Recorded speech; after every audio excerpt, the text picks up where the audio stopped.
दोस्तों स्वागत है आप सभी का हमारे YouTube चैनल में।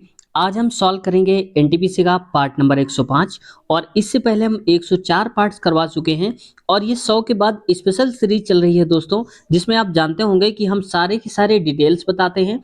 अगर कोई क्वेश्चन आता है तो उससे और क्या क्या क्वेश्चन बन सकते हैं उसको भी जानने की कोशिश करते हैं। साथ ही साथ अगर पुराना कोई करंट अफेयर है ये पिछले पेपर के हिसाब से, तो हम उसको 2024-25 के हिसाब से अपडेट करके बताते हैं। तो इससे आपके सारे सब्जेक्ट्स कवर होते हैं, चाहे वो साइंस हो, मैथ, रीजनिंग, जीके, क्योंकि प्रीवियस ईयर का पूरा हम एक तरफ से क्वेश्चन पेपर लेते हैं और उसको सॉल्व करते हैं। तो आज हम प्रीवियस ईयर क्वेश्चन पेपर ले रहे हैं, कौन सी शिफ्ट का था, क्या था, इसको आगे हम डिटेल समझते हैं। लेकिन दोस्तों चैनल पे अब तक नए हैं, सब्सक्राइब नहीं किया तो आपसे रिक्वेस्ट है चैनल को सब्सक्राइब कर लीजिए और बेल आइकन भी दबा लीजिए, ताकि जब भी हमारी वीडियो आए आपके पास नोटिफिकेशन पहुंच जाए और आप वीडियो को आसानी से देख पाएं। दोस्तों आप देख सकते हैं ये जो क्वेश्चन पेपर है ये 7/1/2021 का पूछा गया था और 10:30 से 12 वाली शिफ्ट यानी कि दूसरी शिफ्ट में था, तो ये पूछा गया था क्वेश्चन पेपर। तो अगर आपके पास है तो मैच करते चलिएगा, इसको आज हम सॉल्व करने वाले हैं। चलिए शुरुआत करते हैं आज के क्वेश्चन की। क्वेश्चन में कहा जा रहा है दोस्तों, किसी विद्यालय में लड़कों और लड़कियों की संख्या का अनुपात 5:7 था। सत्र के दौरान 8 और लड़कों का दाखिला हो गया, यानी कि 8 लड़के और आ गए। तो उसके बाद लड़कियों और लड़कों की संख्या का नया औसत 1:1 हो गया। तो प्रारंभ में लड़कों और लड़कियों की संख्या के बीच कितने का अंतर था, तो देखते हैं। इसको सॉल्व करने के लिए सबसे पहले आप देखो, यहाँ पर लड़के हैं यानी कि बॉयज लिख लेता हूँ, और लड़कियां यानी कि गर्ल्स। पहला क्या था अनुपात, 5 था और लड़कियां थी यहाँ पर 7 के हिसाब से। अब ध्यान से देखो कि यहाँ पर 8 लड़कों का दाखिला हो गया है, यानी कि लड़के जो हैं वो बढ़ेंगे, जबकि जो अगला अनुपात दे रहा है वो 1:7 के बराबर हो गया। तो देखो लड़कियां यहाँ पर 7 थी, यहाँ पर हो गई हैं 1, और लड़कियों में कोई बदलाव हुआ नहीं, केवल लड़के आए हैं। तो लड़कियां यहाँ भी 7 ही रहेंगी, इसलिए दोनों तरफ 7 से मल्टीप्लाई कराएंगे। तो ये हमारा जो नया अनुपात बनेगा दोस्तों, मैं यहाँ लिख देता हूँ 5:7, और ये बन जाएगा 7:7। तो अब देखो लड़कियां 7 पहले थी और अब भी, क्योंकि लड़कियां नहीं आई लड़के आए हैं। तो अब बताओ, लड़के पहले 5 थे, अब हो गए हैं 7, तो कितने बढ़ गए, 2 बढ़ गए। तो हमारे हिसाब से 2 बढ़े, क्वेश्चन के हिसाब से बढ़े 8। तो 2 की वैल्यू 8, 1 की वैल्यू 4। पूछा क्या है, प्रारंभ में लड़कों और लड़कियों के बीच का अंतर कितना था। तो देखो पहले लड़के थे 5 और लड़कियां थी 7, तो अंतर 5 और 7 का 2। तो 1 की वैल्यू है 4, तो 2 की वैल्यू हो जाएगी, 2 से गुणा कराइए, तो 2 की वैल्यू 8 हो जाएगी। तो ऑप्शन नंबर दूसरा करेक्ट आंसर हो जाएगा। आगे बढ़ते हैं। अगला क्वेश्चन, 31 अक्टूबर 2020 तक प्राप्त जानकारी के अनुसार भारत में डैश राज्य और डैश केंद्र शासित प्रदेश हैं। तो इसका सही उत्तर है 28 राज्य और 8 केंद्र शासित प्रदेश हैं। और कौन कौन से हैं, Jammu and Kashmir, Ladakh, Delhi, Chandigarh, Lakshadweep, Pondicherry, Andaman Nicobar, Dadar and Nagar Haveli, Daman and Diu. ये दोनों मिल गए हैं, कौन से, Dadar and Nagar Haveli, Daman and Diu, इसलिए यहाँ पर 8 हो गए हैं। ठीक है, तो ऑप्शन हमारा तीसरा सही उत्तर हो जाएगा। नेक्स्ट क्वेश्चन, भारत सरकार द्वारा किस ग्रामीण आवास योजना को पुनर्संचित करके, यानी कि उसको ये कह सकते हो मॉडिफाई करके, प्रधानमंत्री ग्रामीण आवास योजना का गठन किया गया है। तो इसका नाम बदल दिया गया है। तो पहले नाम था इसका इंदिरा गांधी आवास योजना, उसका नाम बदल कर दिया गया है प्रधानमंत्री ग्रामीण आवास योजना। तो ऑप्शन नंबर तीसरा सही उत्तर हो जाएगा। क्वेश्चन है, 21 सेंटीमीटर त्रिज्या वाले वृत्त में से एक वृत्तखंड काटा जाता है। वृत्तखंड का कोण 40 डिग्री है।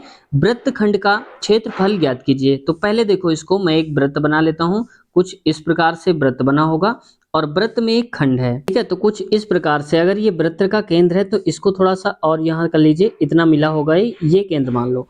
तो अब देखो ये पूछा जा रहा है कि 21 सेंटीमीटर त्रिज्या है, तो ये जो वृत्त है ना, यहाँ से यहाँ तक मान लेता हूँ, इसकी त्रिज्या है 21 सेंटीमीटर। और वहीं पर देखो वृत्तखंड जो है, वृत्तखंड का कोण यानी कि ये वाला जो एंगल है, ये दिया है दोस्तों 40 डिग्री दिया है। वृत्तखंड का क्षेत्रफल, यानी कि ये जो मैं कलर करके आपको बताता हूँ, ये वाला हिस्सा, इसका एरिया बताना है, यहाँ से यहाँ तक वाले का, इसका एरिया कितना होगा, यहाँ से यहाँ तक का। ठीक है, तो समझ गए होंगे क्वेश्चन। अब आते हैं सॉल्व कैसे करेंगे। तो देखो सिंपल सा फार्मूला होता है, इसके लिए आपको करना क्या है, इसके लिए फार्मूला होता है 2 पाई आर स्क्वायर थीटा, थीटा मतलब जितना कोण होगा, अपान में 360, इस पे रखना है आपको। तो मैं यहाँ पर रख देता हूँ, पाई की वैल्यू 22/7 और आर स्क्वायर, आर की मतलब क्या है 21 सेंटीमीटर है, तो 21 गुणे में 21 दो बार करता हूं क्योंकि हमें काटना है। आगे देखो थीटा, थीटा मतलब कि यहाँ पर कितना डिग्री दिया है, 40 डिग्री, तो आप करेंगे यहाँ पर 40। नीचे लिखिए 360, तो हो जाएगा 360, जीरो से जीरो कट गया और यहाँ से कट जाएगा, चार नहीं 36 हो जाएगा, तो यहाँ पर आ जाएगा 9।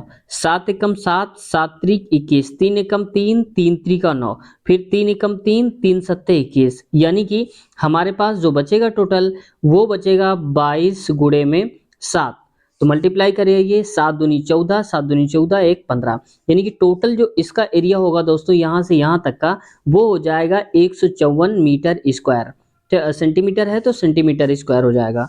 तो ऑप्शन नंबर दूसरा करेक्ट हो जाएगा। बस आपको क्या करना है दोस्तों कि यहाँ पर ये जो फॉर्मूला है ना ये आप रट लीजिए, क्योंकि जब कभी दोबारा पूछा जाएगा आपसे तो हो सकता है कि यहाँ पर वृत्तखंड चेंज कर दे, त्रिज्या चेंज कर दे, बाकी सब कुछ वही रहेगा, आपको वैल्यू बदल देना है, फार्मूला यही लगेगा। तो इसको आप स्क्रीनशॉट ले लो, नोट कर लो। नेक्स्ट, भारत में कितने संगठन संयुक्त राष्ट्र के अंग हैं? तो कुल 26 संगठन जो हैं दोस्तों वो संयुक्त राष्ट्र के अंतर्गत आते हैं।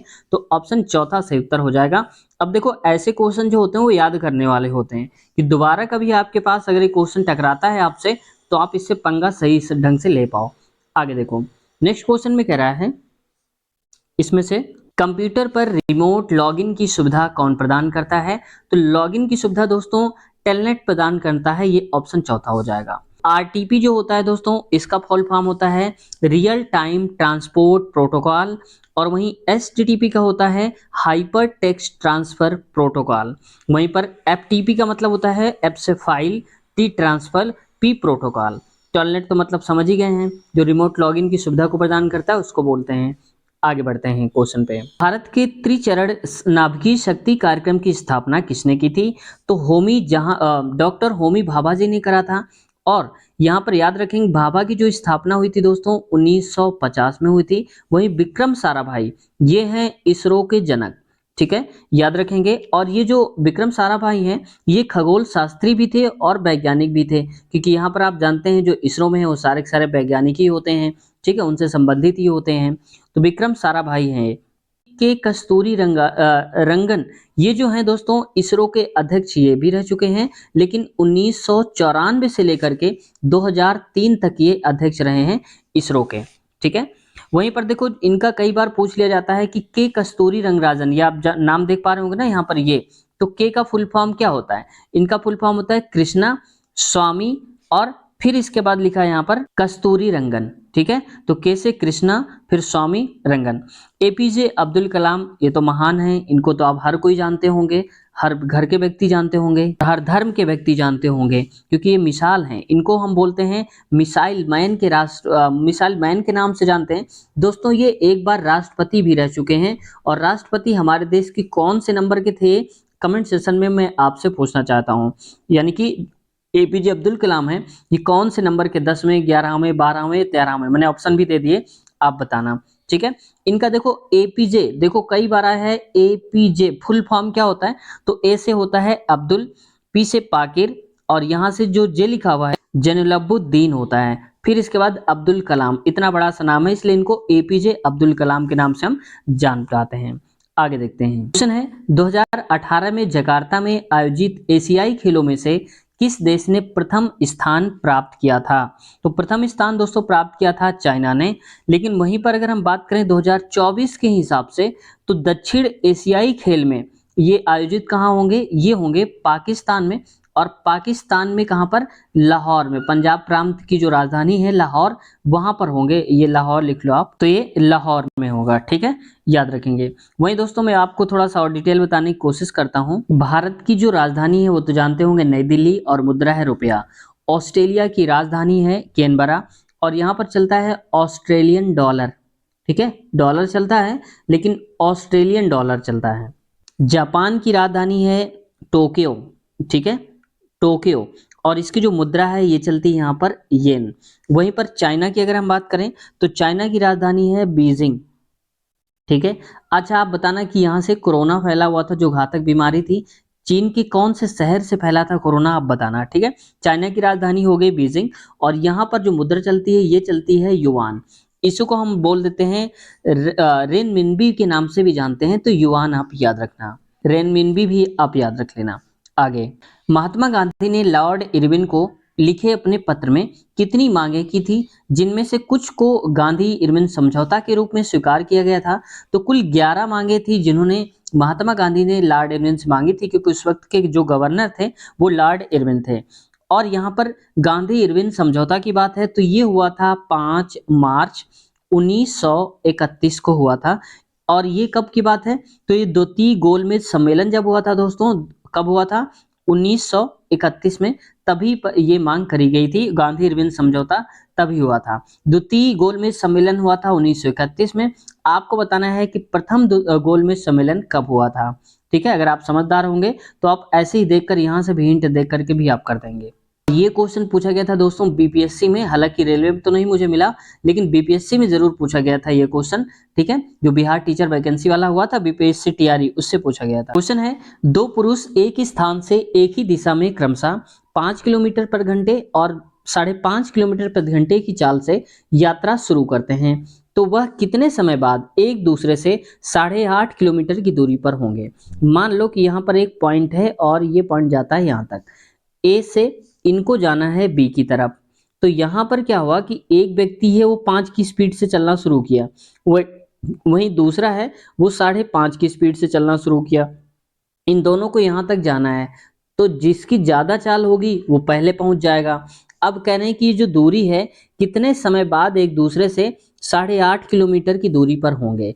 तो 8.5 किलोमीटर का डिस्टेंस इन दोनों के बीच में, भाई ये थोड़ा थोड़ा करके चलेगा और ये वाला जो है ये तेज चलेगा, तो कितने देर बाद इनका जो अंतर है वो 8.5 किलोमीटर का हो जाएगा। तो देखो सिंपल सी बात है कि यहाँ पर एक ही दिशा में अगर जा रहे हैं तो हम जो चाल मानेंगे एवरेज चाल, वो दोनों का अंतर यानी कि 5.5 और 5 दोनों का अंतर, तो 0.5 किलोमीटर पर घंटे, ये किलोमीटर पर आवर, इसकी हो गई चाल।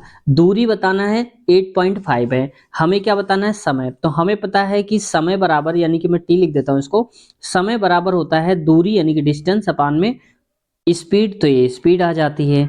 ठीक है, अब देखो डिस्टेंस कितनी है, तो डिस्टेंस 8.5, तो मैं यहाँ पर इसको हटा करके लिख देता हूँ 8.5 यानी कि 8.5, और चाल क्या है 0.5। तो देखो पॉइंट से पॉइंट कट गया तो बचा हमारे पास कितना, 85/5, काट दीजिए, 5 एकम 5, यहाँ पर 5 एकम 5 और यहाँ पर बचा कितना 3, 5 7 35, यानी कि 17 घंटे बाद दोस्तों इनके बीच की दूरी जो होगी वो 8.5 किलोमीटर होगी। ऑप्शन नंबर चौथा सही उत्तर है। बस आपको ये चीज याद रखना है कि अगर एक ही तरफ चल रहे हैं तो दोनों की चाल को हम घटा देंगे, वो रियल चाल मानेंगे। और अगर अलग अलग दिशा में चल रहे हैं, मान लो एक इधर से चल रहा है इधर की तरफ, दूसरा इधर से इधर की तरफ, तो इनकी जो चाल होगी एवरेज वो दोनों को जोड़ देंगे, इतना याद रखना। आगे बढ़ते हैं, नेक्स्ट क्वेश्चन है हमारा, इसमें कहा जा रहा है word book and copyright day कब मनाया जाता है। तो वर्ड बुक कॉपीराइट डे मनाया जाता है दोस्तों 23 अप्रैल को, याद रखेंगे। वहीं 19 जनवरी को मनाया जाता है राष्ट्रीय पॉपकॉर्न दिवस मनाया जाता है 19 जनवरी को, और 27 अप्रैल को मनाया जाता है अंतर्राष्ट्रीय डिजाइन दिवस के रूप में हम इसको मनाते हैं। वहीं 13 मई को क्या मनाते हैं, राज्यसभा का पहला जो दिवस है दोस्तों 1952 में ये हुआ था आज, इसलिए ये खास बात है। 23 मई को 1952 में 23 मई के ही दिन पहली राज्यसभा दिवस मनाया जाता है, पहली बार शुरुआत हुई थी। क्वेश्चन है, जब संख्या n को 5 से भाग देने पर शेषफल 2 बचता है, तो संख्या n स्क्वायर को 5 से भाग देने पर कितना शेष बचेगा। तो इसके लिए आप कोई नंबर मान लो, जैसे मान लो कि मैं मान लेता हूँ 7, क्योंकि 5 से बड़ा मानेंगे, 5 से हम भाग दे रहे हैं ना, तो मान लो कि हमने 5 से अगर भाग दिया तो ये जाएगा 5 एकम 5 एक बार में, बचेगा हमारे पास 2/5, यानी कि शेष कितना बच गया, 2 बच गया। अब 2 शेष बच गया है तो यहाँ पर देखो कह रहा है 2 शेष बचता है, ठीक है, तो बच भी गया। अब हमने लिया है n की जगह पर 7, यहाँ पर कह रहा है संख्या n स्क्वायर को, यानी कि 7 का स्क्वायर करेंगे तो हो जाएगा 49, n स्क्वायर को 5 से भाग देंगे दोस्तों तो कितना शेष बचेगा। तो देखो 5 45 होता है, 4 बचेगा और बटे में 5, यानी कि 4 शेष बचेगा। तो ऑप्शन नंबर तीसरा। अब आपके मन में आ रहा होगा कि सर आपने तो 7 लिया है, अगर हम कोई और नंबर ले तो फिर क्या होगा, तो चलिए उसको भी ले लेते हैं। आप बताओ क्या ले लें आपके हिसाब से। बस आपको यहाँ पर ऐसा कोई नंबर लेना है जो 5 के टेबल से कटने से 2 ज्यादा हो। जैसे देखो 5 तेई 15, 2 एक्स्ट्रा ले लिया मैंने 17, ठीक है। तभी तो 5 से काटेंगे तो 5 तेई 15 3 बार में जाएगा, 2 शेष बचेगा, 2 शेष अब बच गया है पूरा, 2 शेष देखो बच रहा है। अब यहाँ पर क्या रहेगा 17 का स्क्वायर यानी कि n का स्क्वायर करेंगे तो 17 का स्क्वायर होता है दोस्तों 289। अब ये अगर हम इसको 5 से भाग देंगे तो शेष क्या बचेगा, तो देखो 5 25 हो गया, बचा 3, 5 सते 35, तो बचा कितना 4 बचा, तो देखो 4 शेष बच रहा है। तो बस ये बात सही है, तो ऑप्शन नंबर तीसरा करेक्ट हो जाएगा। क्वेश्चन निम्नलिखित को हल करें, ये दिया है। तो देखो इसमें से कई सारे साइन है, गुणा भी है, प्लस है और भाग है। तो जब कभी ऐसे क्वेश्चंस आते हैं तो सबसे पहले हम प्रायोरिटी देते हैं, अगर ब्रैकेट लगा है तो ब्रैकेट को, तो पहले ये ब्रैकेट सॉल्व हो गए दोनों तरफ के, फिर भाग, फिर गुणा और फिर जोड़ हम सॉल्व करेंगे। चलिए शुरुआत करते हैं। तो पहले इसको और इसको आप सॉल्व कर लो। तो 1 गुणे 2 यानी कि 1 गुणे 2 गुणे 1/2 यानी कि 1 कम 1 और 2 दूनी 4, 1/4। तो इसका मतलब यहाँ तो आ गया 1/4, इसको याद रखना आप। इसको भी कर लेते हैं तो देखो 3/16 हो जाएगा, तो 3/16। चलिए अब इसको लिख देते हैं। यहाँ पर आएगा 1/2 और भागे में लिखा है यहाँ पर 1/4 गुणे में 1/2 और यहाँ पर प्लस है 1/2, फिर भाग दिया है और यहाँ पर 3 में हो जाएगा 4 चौक 16, इतना आया। अब हमें सबसे पहले भाग वाला सॉल्व करना है।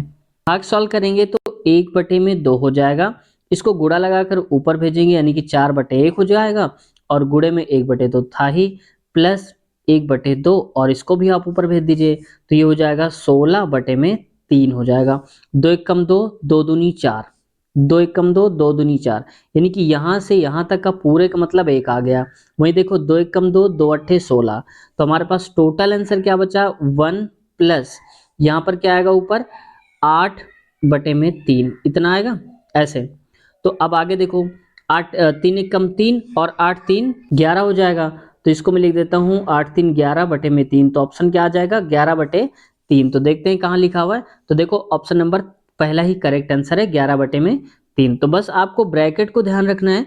अब आप आगे अगर बहुत सारे क्वेश्चन आपको मिलते जाएंगे, आप प्रैक्टिस आपकी ऑटोमेटिक हो जाएगी, आपको घबराने की जरूरत भी नहीं है, ठीक है। तो इतने सारे हम क्वेश्चन करा देंगे आपको कि आप एग्जाम हॉल में कोई नया क्वेश्चन आपको नहीं मिलेगा, सारे के सारे परिचित क्वेश्चन होंगे, बस डिजिट चेंज होगी थोड़ा बहुत, इसको आप डिजिट तो समझ ही जाएंगे, ठीक है। देखो उस विकल्प का चयन करें जो तीसरे पद से वही संबंध है जो पहला वाला दूसरे वाले से, ठीक है। तो देखो गुरुत्वाकर्षण जो है उसकी खोज की गई थी, तो टेलीफोन की यहाँ पर खोज नहीं करेंगे, आविष्कार करेंगे। क्यों? क्योंकि दोस्तों देखो जो हमारे ब्रह्मांड में पहले से चीजें मौजूद होती हैं, हम उसकी खोज करते हैं, और जो हम खुद बनाते हैं उसकी खोज नहीं करते, उसका आविष्कार करते हैं, समझ गए। जैसे मोबाइल फोन पहले से नहीं था हमारे ब्रह्मांड में, मोबाइल फोन को बनाया गया है, तो उसकी खोज नहीं बोलेंगे, उसका आविष्कार बोलेंगे। लेकिन गुरुत्वाकर्षण पहले से था, यानी कि जब हम लोग नहीं रहे होंगे तब भी तो पृथ्वी वस्तुओं को अपनी तरफ आकर्षित करती रही होगी, इसका मतलब गुरुत्वाकर्षण पहले से था, इंसान ने केवल उसको खोज निकाला है। तो यहाँ पर ये याद रखेंगे। तो टेलीफोन क्या हो जाएगा आविष्कार, ऑप्शन नंबर चौथा करेक्ट आंसर। नेक्स्ट में आते हैं, अगला है कह रहा है कि 1920-22 में असहयोग आंदोलन का नेतृत्व किसने किया था, तो ये किया था दोस्तों महात्मा गांधी ने। असहयोग आंदोलन के बारे में आप वहीं पर दोस्तों देखो जानते होंगे इसके बारे में ना। अब आगे देखो मोतीलाल नेहरू, ये कौन थे, जवाहरलाल नेहरू के पिताजी। सुभाष चंद्र बोस, ये क्या किया था उन्होंने दोस्तों, एक बहुत ही महत्वपूर्ण नारा दिया था, तुम मुझे खून दो मैं तुम्हें आजादी दूंगा। तो जवाहरलाल नेहरू तो जानते होंगे हमारे देश के प्रथम प्रधानमंत्री जो थे पंडित जवाहरलाल नेहरू ही थे, यानी कि ये थे, और महात्मा गांधी ये हैं। अब आप जरा बताओ कि महात्मा गांधी का जन्म दिवस कब मनाया जाता है और कब जन्म हुआ था, इनका सन भी आपको बताना है, महात्मा गांधी का जन्म कब हुआ था। आगे बढ़ते हैं क्वेश्चन पे। क्वेश्चन है हमारा दिया है इस पे, किसी वस्तु के विक्रय मूल्य में 50 रुपए की कमी कर देने पर 5% का लाभ 5% की हानि में बदल जाती है, वस्तु का प्रारंभिक मूल्य क्या है। तो देखो दोस्तों पहले उसको 5% का लाभ हो रहा था, यानी कि प्रॉफिट। अब क्या हुआ कि जब हम 50 रुपए रेट हमने गिरा दिया अपनी वस्तु का, तो अब 5%, माफ कीजिएगा 5% है, तो 5% की हानि होने लगी, ठीक है, अंतर इतने का आ गया। देखो जब कभी लाभ और हानि दिया हो तो हम दोनों को जोड़ देते हैं, तो 5 और 5 कितना हो जाएगा 10, यानी कि हमारे हिसाब से 10% का अंतर आया और यहाँ पर आ गया 50 रुपए का। पॉइंट के बाद 00 है तो इसलिए हम केवल 50 लिखेंगे। तो ये हो गया 50। वस्तु का मूल्य अगर हम 10% बोलते हैं तो 50 रुपए होता है, तो रियल में 100% होगा वस्तु का मूल्य। तो 10 से गुणा यहाँ किया है क्योंकि 100 बना है, तो यहाँ पर भी 50 में एक जीरो बढ़ा देंगे तो 500। यानी कि जो हमारी वस्तु है जिसको हम कम करके बेच रहे हैं 50 रुपए, वो 5 रुपए उसका विक्रय मूल्य है। 5 रुपए की हमने क्रय मूल्य है, माफ कीजिएगा, ये क्रय मूल्य है। 50 रुपए की हमने उसको खरीदा था। अब करा है वस्तु का प्रारंभिक विक्रय मूल्य क्या है, यानी कि हम कितने रुपए में उसको बेच रहे थे।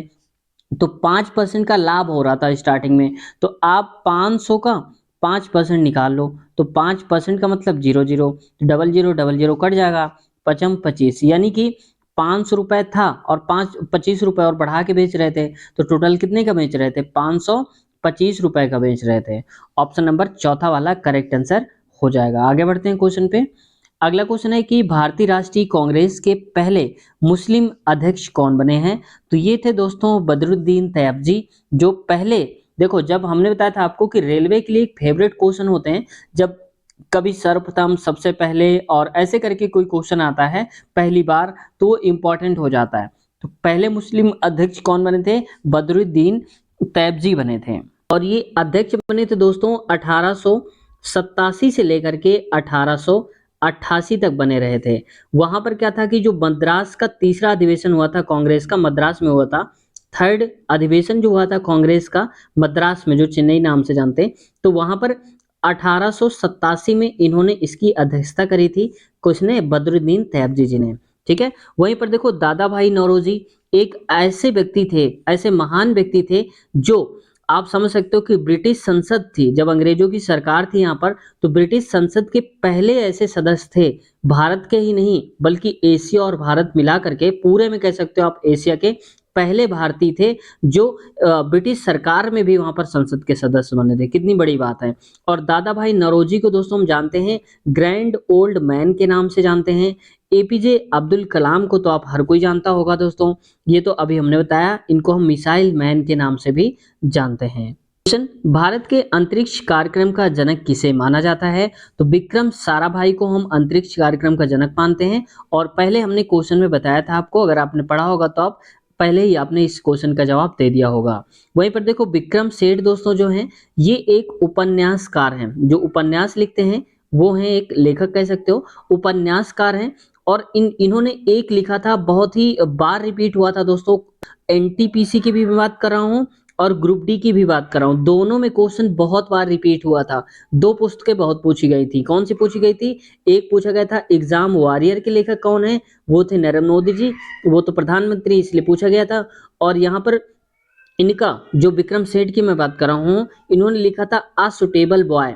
ठीक है, ये लिखा था 1993 में, इसलिए फेमस हो गया था और बहुत ज्यादा अब पूछा गया था रेलवे में 2019 में पूछा गया था। ये बहुत सारे क्वेश्चंस इसके रिपीटेड था, तो कई बार रिपीट होकर के आया था क्वेश्चन। याद रखेंगे आप, विक्रम सेठ जो हैं ये उपन्यासकार हैं और उनकी रचना का नाम क्या है, अ सुटेबल बॉय।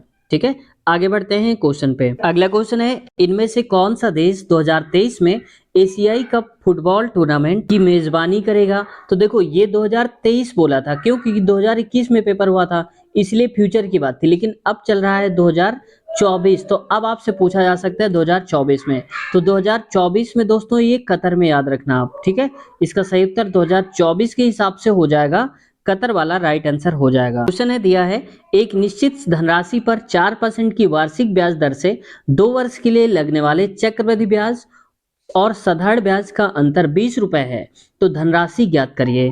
ठीक है, तो धनराशि को ज्ञात करते हैं। तो सबसे पहले इसके लिए फॉर्मूला आप याद रखेंगे, फॉर्मूला होता है डी इक्वल, डी मतलब कि जितने का अंतर हो, डिफरेंस होता है, और पी यानी कि मूलधन जो होता है, और आर बटे में 100 इसका होल स्क्वायर, क्योंकि 2 साल के लिए है। अब डिफरेंस यानी कि अंतर कितना है चक्रवृद्धि और साधारण ब्याज, 20 रुपए, तो आप लिखिए यहाँ पर 20 बराबर में पी, प्रिंसिपल कितना है हमें वही बताना है, तो आप पी को पी लिख दो। और आर कितना है, 4% है, तो 4% और बटे में आ जाएगा नीचे 100, इसका होल स्क्वायर करेंगे। तो यहाँ पर देखो आगे लिखेंगे 20 बराबर में P, और यहाँ पर 4 का हो जाएगा, ये लिख सकते हैं गुणे में 16, 4 चौक 16 हो जाएगा, और नीचे आ जाएगा दो जीरो और दो जीरो, 4 जीरो बढ़ जाएंगे। तो देखो 4 चौक 16, 4 पंचे में 20। तो पी की वैल्यू अगर हम निकालेंगे तो ये आ जाएगा 5 और गुणे में ये वाले जीरो लगा दीजिए 4, तो 1 2 3 और 4 बटे में आ जाएगा यहाँ पर 4। तो मैं ऐसे लिख देता हूँ इसको, यहाँ पर अगर नहीं आ पा रहा है तो यानी कि 5 और 4 जीरो लगा दो, 4 जीरो और नीचे यहाँ पर आ जाएगा, इसके बाद लिखते हैं 4। ठीक है, तो आप इसको 4 से भी काट लीजिए, 4 एकम 4, यहाँ बचेगा 10 हो जाएगा, 4 दूनी 8, 2 जाएगा तो 4 पंचे 20 और इसके बाद 2 जीरो और लगा दीजिए, यानी कि 12,500 रुपए हो जाएगा। तो देखो 12,500 ऑप्शन नंबर पहले में लिखा है, तो सही उत्तर हो जाएगा। बस आपको ये फार्मूला याद रख लेना है कि अगर अंतर साधारण ब्याज और चक्रवृद्धि ब्याज का निकाला जाएगा तो आप अंतर इसका करेंगे D equal P R by 100 का होल स्क्वायर हो जाएगा। ठीक है, आगे देखते हैं। अगला क्वेश्चन है, दो संख्याओं का अनुपात 2:3 है, दोनों संख्याओं में 4 जोड़ने पर अनुपात 7:10 हो जाता है, तो दोनों संख्याओं के बीच का अंतर ज्ञात करिए। तो देखो पहला अनुपात क्या है, 2:3 दिया है। अगला अनुपात है 7:में ये 10 लिखा हुआ है, तो यहाँ पर लिखा है 10, ये सेकंड वाला इतना दिया है। और इसके बाद दोनों संख्याओं के बीच का अंतर बताना है। तो देखो यहाँ पर बढ़ोतरी भी बराबर होना चाहिए, क्योंकि 3 से 10 हो गया यानी कि 7 बढ़ गया, और 2 से 7 यहाँ पर 5 बढ़ गया, तो अलग अलग बढ़ रहा है, जबकि यहाँ पर दोनों में 4 जोड़ा गया है। तो इसलिए हमें इसको पहले भी बैलेंस करना पड़ेगा। और बैलेंस करने के लिए क्या करेंगे, यहाँ पर अंतर देखो 2 से 3 1 का अंतर है, कितने का अंतर है, 1 का। यहाँ पर कितना है, 7 से 10 यानी कि 3 का अंतर है।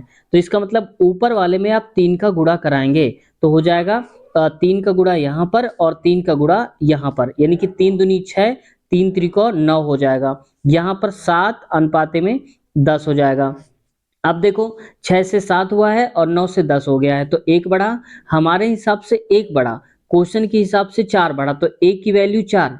पूछा क्या है, दोनों संख्याओं के बीच का अंतर। तो देखो पहले एक संख्या 6 थी और दूसरी वाली 9, तो इनके बीच का अंतर कितना हो रहा है, 3 हो रहा है। तो 1 की वैल्यू है 4, तो 3 की वैल्यू आप 3 से गुणा करा दीजिए, तो 4 3 12, तो ऑप्शन नंबर तीसरा सही उत्तर हो जाएगा 12। ठीक है, ऐसे आप कर लो। अगर आपको कोई डाउट हो रहा है, नहीं कर पा रहे, तो आप ऐसे भी कर लो, मैं सेकंड मेथड बता देता हूँ, आप सॉल्व कर लेना। तो देखो पहला अनुपात मान लिया कि यहाँ पर 2x है, इसमें से 4 जोड़ा गया, दूसरे में 3x है, इसमें से 4 जोड़ा गया, बराबर अनुपात होता है 7/10। इसको आप सॉल्व कर लेना, तो x की वैल्यू जो आएगी वो 12 आ जाएगी। तो सही उत्तर हो जाएगा हमारा तीसरा वाला, करेक्ट आंसर हो जाएगा। तो सही उत्तर हो जाएगा हमारा ऑप्शन नंबर तीसरा वाला। तो इसमें भी आप जरा चेक करना और सॉल्व करके बताना कि इसकी वैल्यू x की 12 आ रही है या फिर नहीं आ पा रही है।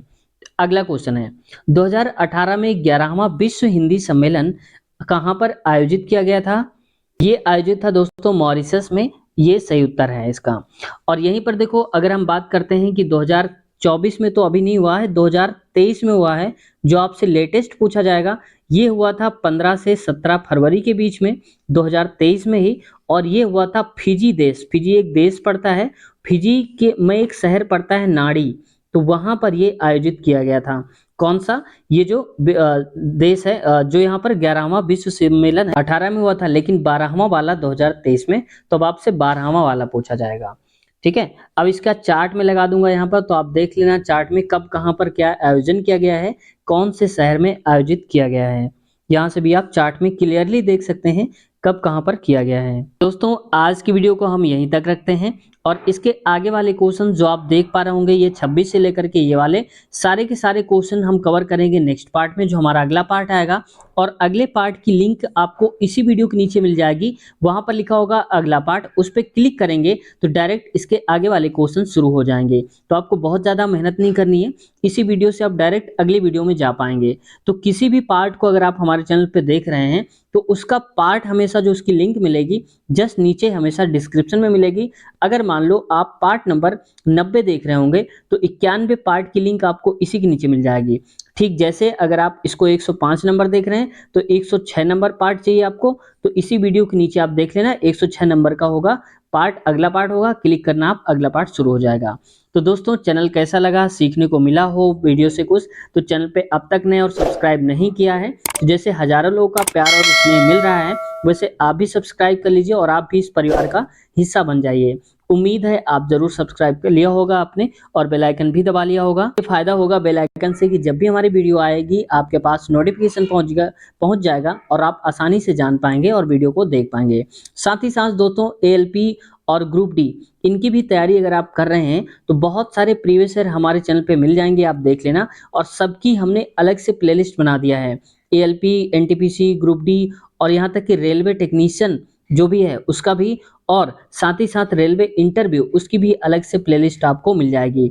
बहुत से हमारे दोस्तों का डाउट था कि सर मैथ की क्लासेस का क्या होगा, तो मैथ की हम बहुत सारे वीडियो अपलोड कर चुके हैं ऑलरेडी और अभी भी हमारी कोशिश है कि आगे भी आपको मैथ की क्लासेस मिलती रहेंगी। तो प्लेलिस्ट अलग से है वहाँ पर गणित वीडियोज़ के नाम से, वहाँ पर बहुत सारे चैप्टर्स करवा दिए हैं, खासकर जो रेलवे में पूछे जाते हैं तो उन पे आप एक बार जरूर देख लेना। अगर आपने कंप्लीट वीडियो देख ली सारे पार्ट्स की मैथ की तो आप उस चैप्टर से कोई सा भी क्वेश्चन आएगा आप आराम से कर पाएंगे, ट्रिक के साथ बहुत ही कम समय में।